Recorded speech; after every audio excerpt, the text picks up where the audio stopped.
Good morning. It's so nice to be with you this morning in this way on your Labor Day weekend. I was doing a little research, and do you know how old Labor Day really is? The first Labor Day was in 1882 in New York City, and it was a day decreed by the city to honor all the people who labored and to thank them.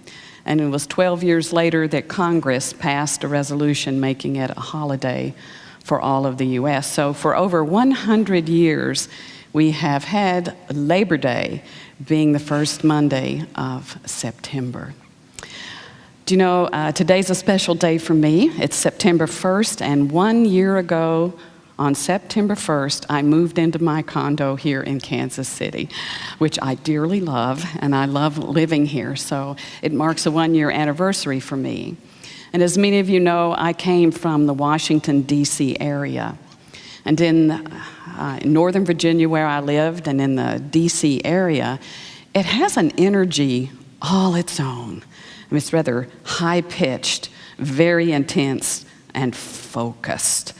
There are a lot of professional people with goals that they are achieving. They're highly scholarly and very interesting group of people that I learned a great deal from in the years that I served in my church there for almost 14 years. After I was there just for a small amount of time, I was talking to one of the board members, and he said he was taking some time off. And I said, "Oh, you're taking a vacation?" He goes, "Vacation? We don't do that in this area." And I said, "You don't?" And he says, "No, we just go somewhere else and keep working." I thought, wow, and I saw that that is true for a lot of people, not only in the Washington, D.C. area, but all across our country. And it makes me stop and wonder if we even know how and when to rest. Because the mind has the ability to override the body. The mind has the ability to override the heart for a certain length of time. So let's just talk about sleep for a moment. The average adult needs 7 to 9 hours of sleep every night. And if you're age 5 to 10, you need 10 to 12 hours. Sometimes I'm definitely in that 5 to 10-year-old range. But 7 to 9 is the average amount of sleep that an adult needs. And over 1/3 of our population gets less than 5 hours of sleep a night. Now, the sleep specialists that I have talked with say that sooner or later your body needs to catch up on that sleep. So hopefully it's not when you're behind the wheel of a car. Hopefully it's not when you're sitting at your desk or when you're meditating here at church.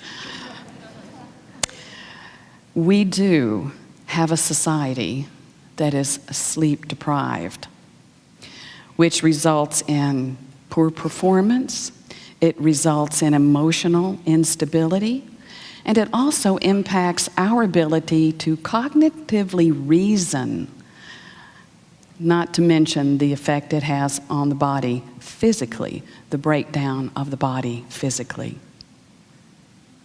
I want to tell you an interesting story, and this is a true story, and some of you may have heard this.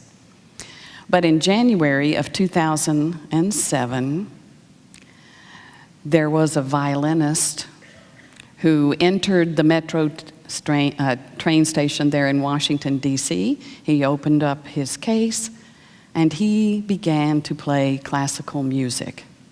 He played for 45 minutes during rush hour as people walked by. Over 1,100 people passed through.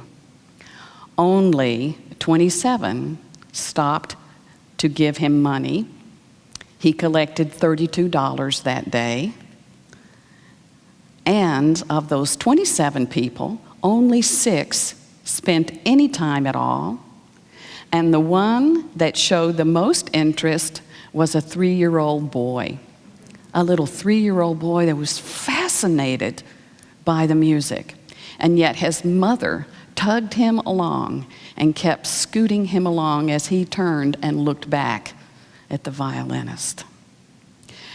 What they noticed in this observation, and this was an experiment, was that this happened with the children mostly, while the adults just walked right on by. Now, like here in Kansas City and Washington, D.C. and Northern Virginia, there are a lot of people playing on the street corner. But what people did not realize who passed by that day, that the violinist was Joshua Bell, who was world-renowned, who was playing on a violin, a Stradivarius, that he paid $3.5 million for, and that only the week before he played in Boston to a sold-out concert where an average ticket was $100. So this was an experiment by the Washington Post just to see if people could recognize beauty and absorb beauty when it was not in the context of what they expected, when they were not prepared to receive it. And when I think of this story, I think, oh, obviously the answer is something else is going on. And I think what's going on are the people on their way to work have their heads in motion. Either they're half asleep from their sleep deprivation, or they need to wake up from a world that isn't real. Ironically, I think in order to find the rest that we so crave, we need to wake up from the world that is not real. You see, rest is so much more than just rest for our bodies and sleep. I think what we are really, really looking for is rest on a soul level. Rest on a soul level. So I'd like to ask you this morning, what do you labor for? What is it that you work so hard for? How do you labor? Do you labor physically? Planting your gardens? Fixing up your homes? Do you labor psychologically and mentally, trying to resolve these paradoxes that we experience in life? Do you work on yourself constantly? Got to fix something about yourself. Got to fix everybody else. Got to fix the world because obviously it's broken in some way. So do you labor mentally? And do you labor emotionally?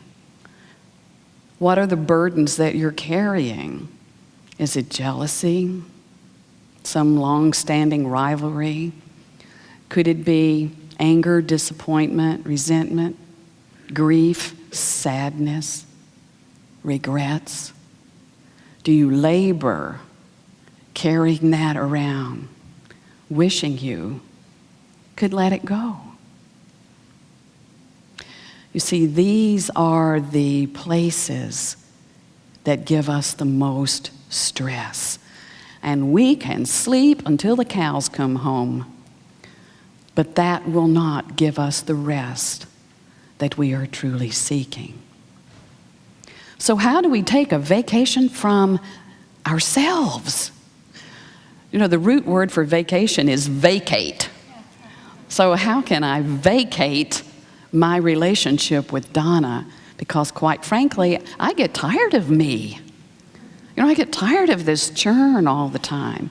I get tired of trying to figure out why I feel the way I feel, or why I think the way I think, or why you feel and think the way you think. While the sea is boiling hot, and why, if pigs can fly.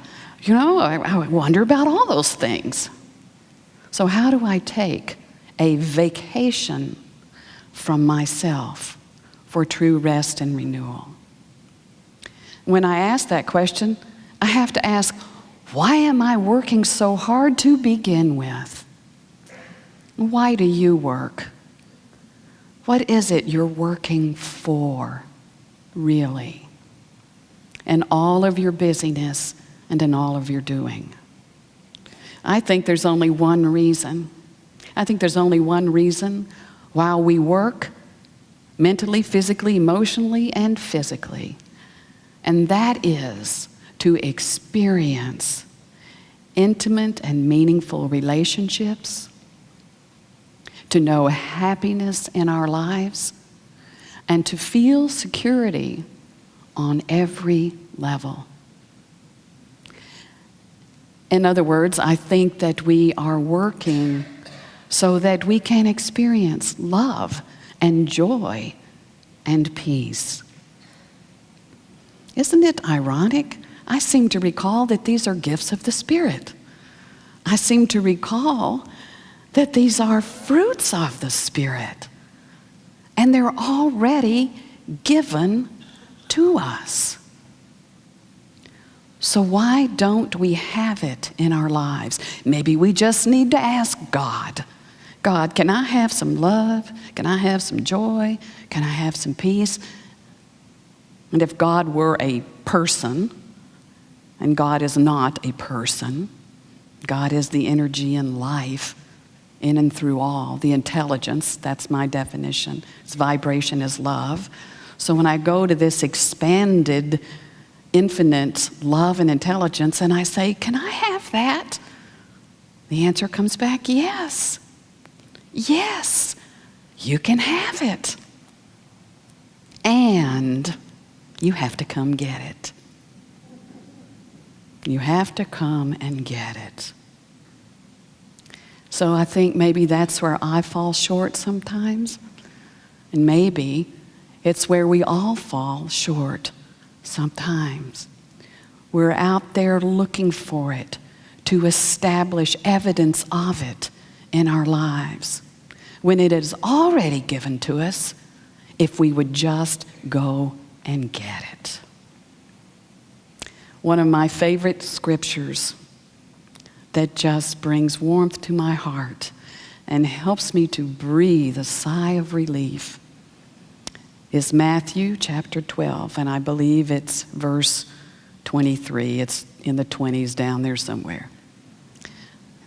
Come to me, all you who labor and are carrying heavy burdens, and I will give you rest.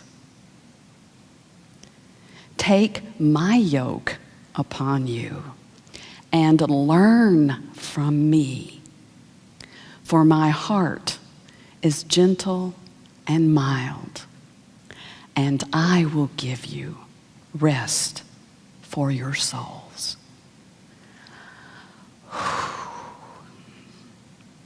I'll take it.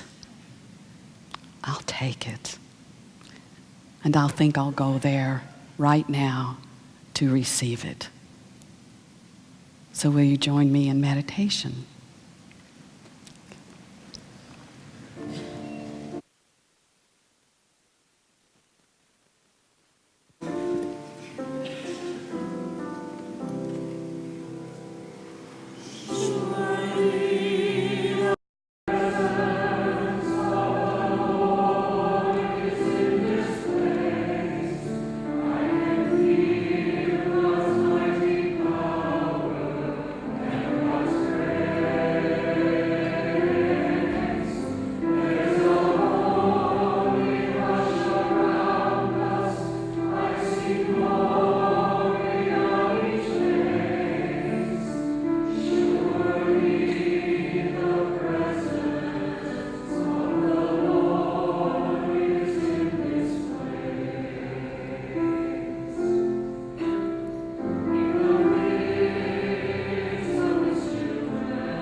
Whatever it is that runs through your mind, whatever story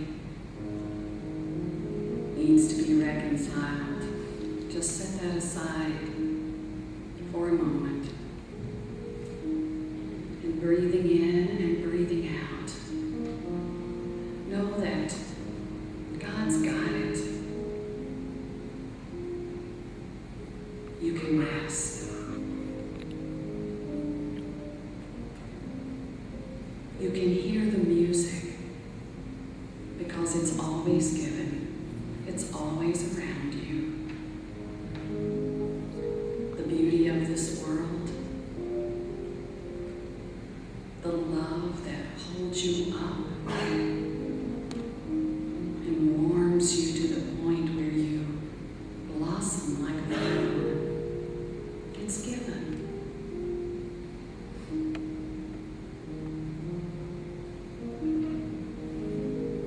Just go home to your heart and breathe and receive it.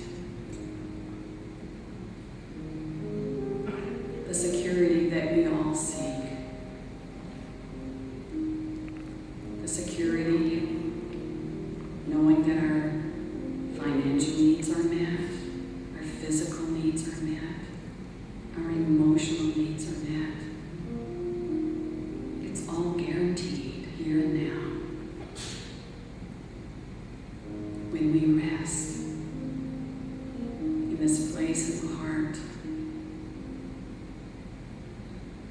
and just allow the divine to have its way with us. For in this surrender, we can see the perfection of all things. And we know that everything is exactly as it should be right here and right now for us to get the rest we need and to wake up from the dream that is so tiring.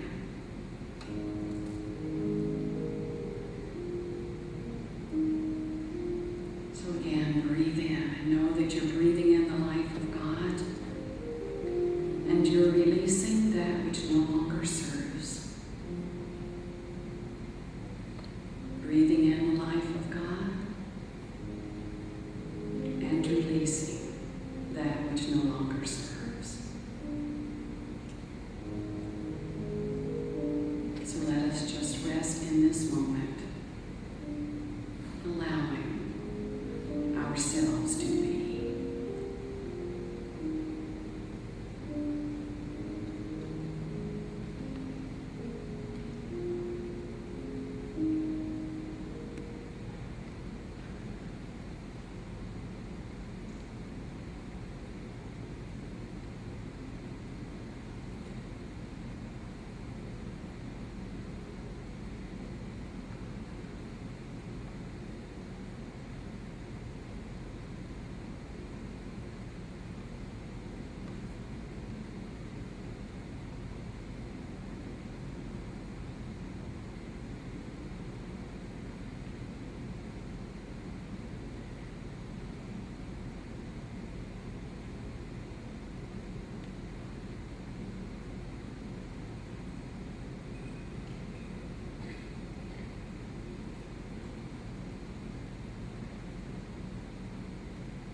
Thank you, sweet Spirit. Thank you for the realization that as we rest in our souls, we find rest for our souls. now ready to embrace the remainder of this day, filled with expectancy for your blessings, which are flowing forth to meet our every need. Thank you, thank you, thank you. And so it is, and so we let it be. Amen.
Bless the money as we hold it in our hands